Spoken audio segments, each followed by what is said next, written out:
ஒரு முறை ஒரு கிராமத்துக்கு ஊழியத்துக்கு போயிருந்த பொழுது அங்க ஒரு சின்ன பொண்ணு, ஒரு 5 வயது இருக்கும். அந்த சின்ன பொண்ணு தேம்பி தேம்பி அழுது கொண்டு இடத்துல வந்தது. ஏன் பாப்பா அழுற அப்படின்னு சொல்லி கேட்கும் பொழுது அழுவே நிப்பாட்ட மாட்டேங்குது. என்னன்னு சொல்லு பாப்பா, என்ன விஷயம், என்னன்னு சொல்லு அப்படின்னு சொல்லும் பொழுது, எங்கப்பா பயங்கரமா குடிக்கிறாரு, டெய்லியும் குடிச்சிட்டு வந்து வீட்டுல ஒரே சண்டையா தான் இருக்குது. வீட்டுக்கு வரும் பொழுது எங்களுக்கு சாப்பிட்றதுக்கு ஒண்ணுமே வாங்கிட்டு வர மாட்டாரு. ஆசையா ஒரு சாக்லேட்டு கேட்பேன், ஆனா அதுக்கு கூட அடிக்க வருவாரு. இப்ப பார்த்தாலும் டெய்லியும் எங்கப்பா கஷ்டப்பட்டு சம்பாதிக்கிறாரு, ஆனா சம்பாதிக்கிற பணத்தை எல்லாம் குடிச்சு தன்னுடைய உடம்பையும் கெடுத்தது இல்லாம எங்க வீட்டுல வந்து டெய்லியும் சண்டை போடுறாரு அப்படின்னு சொல்லி அந்த சின்ன பொண்ணு கண்ணீரோடு வேதனையோடு கூட சொன்னுச்சு. இதே போலதான் இன்னைக்கு தமிழகத்துல அநேக குடும்பத்துல அநேக சிறு பிள்ளைகள் கண்ணீர் வெடிக்கிறாங்க. ஏன்னா குடும்பத்துல அவங்க தகப்பனார் கணவன்மார் பயங்கர குடிகாரா இருக்கனால குடும்பத்துல நிம்மதி இல்லை, சந்தோஷம் இல்லை, சமாதானம் இல்லை. அப்படிப்பட்ட ஒரு சூழ்நிலையில எத்தனையோ பிள்ளைகள் வந்து ஏன்டா வாழ்கிறோம், எதுக்குடா குடும்பத்துல பிறந்தோம் அப்படின்ற ஒரு சூழ்நிலையில கூட இருக்கிறாங்க. இந்த மதுபான பிரியர்கள் அப்படின்னு சொல்லிட்டு ஒரு நல்ல பேர் வச்சு இன்னைக்கு குடிகாரர்களை எல்லாம் சொல்றாங்க. ஆனா அந்த குடிகாரர்களை குறித்து உலகத்துல இருக்கிற உன்னதமான இந்த வேதாகம புத்தகத்துல 1100 ஆண்டுகளுக்கு முன்பாக என்ன சொல்லியிருக்குதுன்னு நம்ம சற்று பார்ப்போமா? நீதிமொழிகள் 23ஆம் அதிகாரம் 29வது வசனம் வரை. ஐயோ, யாருக்கு வேதனை, யாருக்கு துக்கம், யாருக்கு சண்டைகள், யாருக்கு புலம்பல், யாருக்கு காரணமில்லா காயங்கள், யாருக்கு இரத்த கலங்கின கண்கள். மதுபானம் இருக்கும் இடத்தில் தங்கி தாபரிக்கிறவர்களுக்கும் கலப்புள்ள சாராயத்தை நாடுகிறவர்களுக்கும் தானே. மதுபானம் இரத்த வர்ணமாய் இருந்து பாத்திரத்தில் பளபளப்பாய் தோன்றும் போது நீ அதை பாராதே, அது மெதுவாய் இறங்கும், முடிவிலே அது பாம்பை போல் கடிக்கும், விரியனை போல தீண்டும். உன் கண்கள் பரஸ்திரிகளை நோக்கும், உன் உள்ளம் தாறுமாறானவைகளை பேசும். நீ நடுக்கடலிலே சயனித்திருக்கிறவனை போலும் பாய்மர தட்டிலே படுத்திருக்கிறவனை போலும் இருப்பாய். என்னை அடித்தார்கள், எனக்கு நோகவில்லை, என்னை அறைந்தார்கள், எனக்கு சுரணை இல்லை.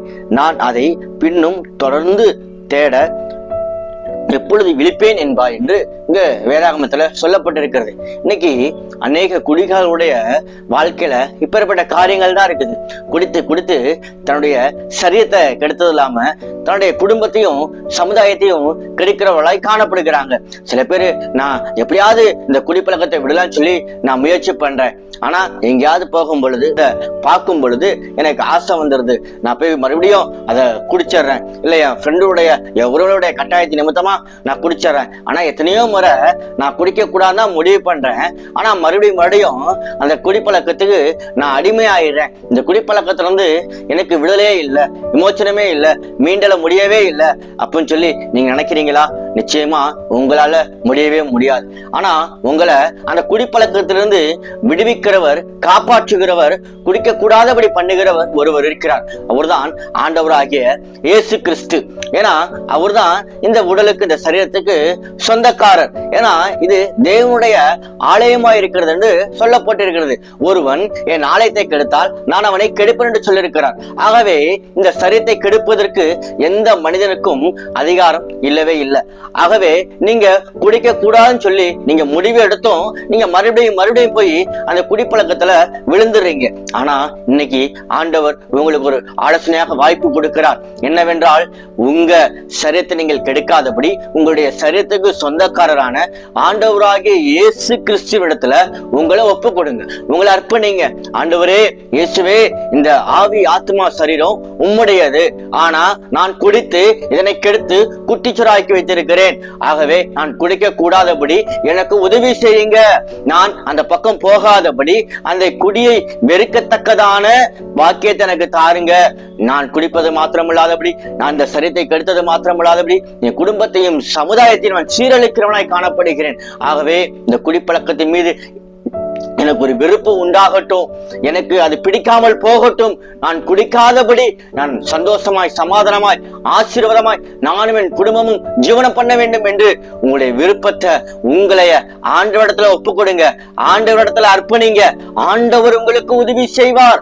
ஆண்டவரை உங்களை குடிக்க கூடாதபடி, அந்த குடிக்க வேண்டும் என்கிற எண்ணத்தையே வேரோடு பிடுங்கி போடுவார். அந்த குடிக்க கூடாதபடி அவர்களை தடை பண்ணுவார், அவர்களை பாதுகாப்பார். ஒரு சாபமான உங்களுடைய வாழ்க்கையை ஆசீர்வாதமான வாழ்க்கையாக உங்க குடும்பமாக அவர் மாற்றுவார். ஆகவே உங்களுடைய வாழ்க்கைய இயேசுவிடத்துல ஒப்பு கொடுங்க, இயேசுவிடத்துல அர்ப்பணிங்க. அவர் உங்களை வழிநடத்துவார். அவர் உங்களை குடிப்பழக்கத்திலிருந்து, எப்பேற்பட்ட குடிகாரர்களா இருந்தாலும் எந்த மனுஷனையும் ஆண்டவரால மேன்மைப்படுத்த முடியும்.